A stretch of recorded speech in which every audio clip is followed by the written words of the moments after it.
Cette réunion, je pense qu'elle vient à point nommé parce que là, nous sommes à un tournant dans la mise en œuvre de la stratégie Sahel. D'abord, pour nous, il s'agit de tirer les enseignements de ce qu'on a appelé la phase 1, 2, 3 et même 4 du financement TICAD pour voir sur le terrain quels sont les acquis, mais quelles sont également les difficultés et contraintes que nous avons été confrontés les uns et les autres.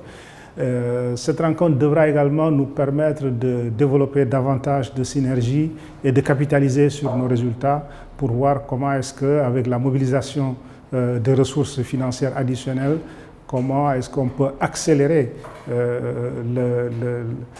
l'intégration à travers le G5 Sahel. Alors, au niveau pays, on a fait quand même quelques progrès importants dans la mise en œuvre de ce projet pour le renforcement de la sécurité humaine et la stabilité du Mali. Nous avons appuyé le ministère de l'administration territoriale à travers la Direction nationale des frontières à la relecture du document de politique nationale des frontières. Nous avons également, avec ce projet, pu renforcer les capacités des administrations en charge de la gestion des frontières et également impliquer la société civile dans la gestion communautaire des frontières. Je crois qu'il y a un certain nombre d'avancées importantes qui ont permis le relèvement de certaines communautés vivant aux zones frontalières, parce que comme vous le savez, généralement, les communautés frontalières reçoivent moins d'investissements en général que, disons, les communautés qui vivent au centre.